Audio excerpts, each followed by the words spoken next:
26 Le Mans, 5 victories, of course, but I think you normally say that the race that was the most special for you was not the one you won, although you should have won it, you so nearly did, was the one in the McLaren where you finished third and you were driving with Justin, your son.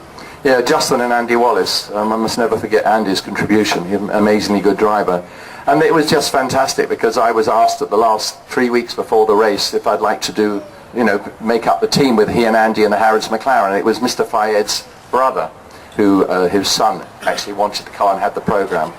And so, and naturally the thought of going to Le Mans was great, but I knew he hadn't got a hope in heck of ever winning it in a McLaren. It was basically this phenomenal supercar.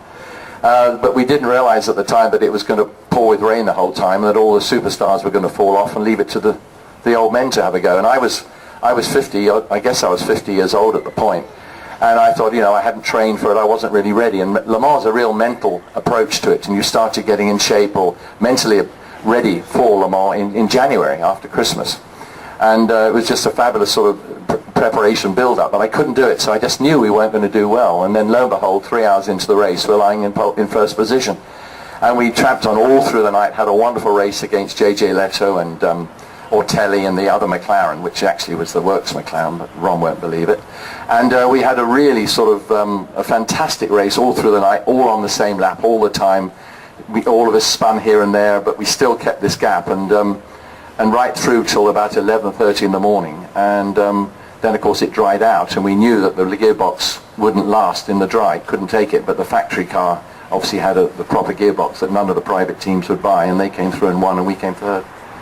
So it was great to be on the podium with your own son on Father's Day. So it was pretty special. Oh, it was Father's Day? Yeah. Oh, wonderful.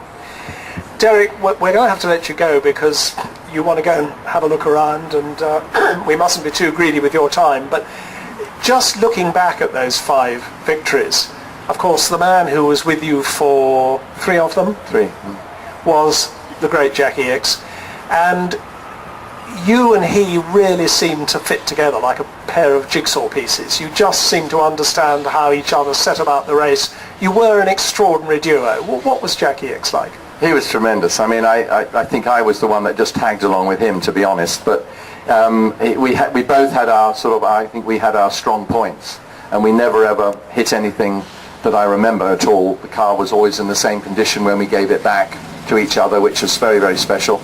And he just had this amazing talent. I mean, to me, he should have been Formula One world champion long before he drove with me, just the fact I drove with him at Ferrari as well. And he was just such a talent, and he was so young. And, he should have gone on to much greater things than he did. But, he did have a lot of success, and of course he won Le Mans 6 times, so you can't knock that. Le Mans in the rain, and you did some extremely wet races. Tell us a little bit about the concentration and the strain of driving at 2, 3, 4 o'clock in the morning in traffic where there may be cars that are doing 240 miles an hour and there may be cars that are doing a mere 190 in the rain. Yeah, I have to say I don't think we did 240 in the rain, but we were too frightened. But it's very difficult on a straight not to go flat out.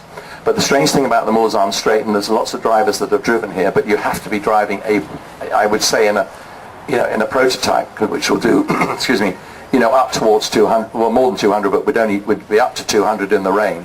And it's amazing, when it's raining heavily, you can see the rain, and those of you who've driven on motorways and obviously exceeded the speed limit, the rain starts to really come straight at you, and really sort of and eventually it becomes a wall. And you'll be going down the Mulsanne straight, picking up speed, and suddenly it would become a wall, and you actually couldn't see through it, and that was quite a frightening thing.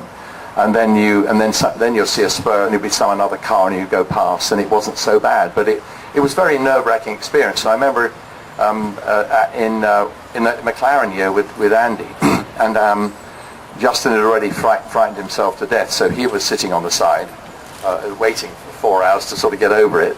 And so Andy and I were driving a lot of the night, and then suddenly I got out of the car thinking I had at least 2 hours off at like 2 o'clock.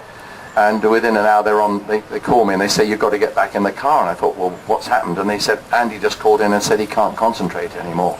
Which shows you a guy of his ability just could not concentrate, couldn't keep the concentration up. And that's the way it was. I mean, it was just so stressful because you're looking for you've got to remember the Mulsanne Strait's a road that goes down to Spain. and trucks run on either side the rest of the year. If you're there the year after the resurface, it's pretty good. But as the years go by, you end up with these gullies, and as you went along, obviously as you turn, you would keep on the left side for the Morzahn kink, and you had to actually cross over from the railway lines on the left into the railway lines on the right to follow it round the tracer through, you know, the grooves, and then as you came out, you had to jig across the road. It was pretty, you know, and you remember the cars we drove on the old Morzahn at that time, 4 miles straight, but of course we didn't have any ground effect. We didn't have any, even on the 962s we took it away. And you think that there's Alan Hearn standing there, who was one of our great mechanics at the Gulf team with I'm sure you're there with the GT40s, Alan, but certainly with me in the 917 and the Mirage. And I mean, those cars were pretty damn frail, you know, and we'd go out there in those conditions with no ground effect and really as little aerodynamic help you could get to get the car as fast as possible. And of course you had engineers that all they want to do was you to do well. They didn't really care whether you made it to the end of the race yourself. So, you know, we were almost expendable. And, you know, it was pretty frightening in the rain. Final question. We've got the two protagonists, the two great long-distance sports racing cars of the early 1970s, the Porsche 917, the Ferrari 512. You're pretty unusual, Derek, in that you've raced both of them. How do they compare? Which is the better car? Which would you rather have your backside in? Well, I like that one because I won a bit more with that. But it was also the newer car. The following year they then came out with the M, which was an improved Ferrari. But by then, you know, John Wyer's team had made that car so darn good that we knew that if we didn't go off the road, basically we were going to win.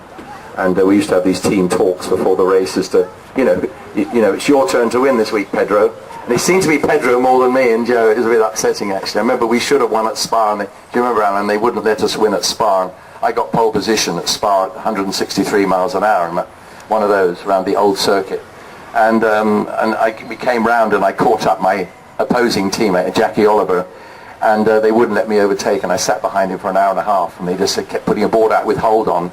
And Joe Siffert was further down the road going like this, go by. You know, of course, Joe could afford to. It was my third race and it was Joe's third year.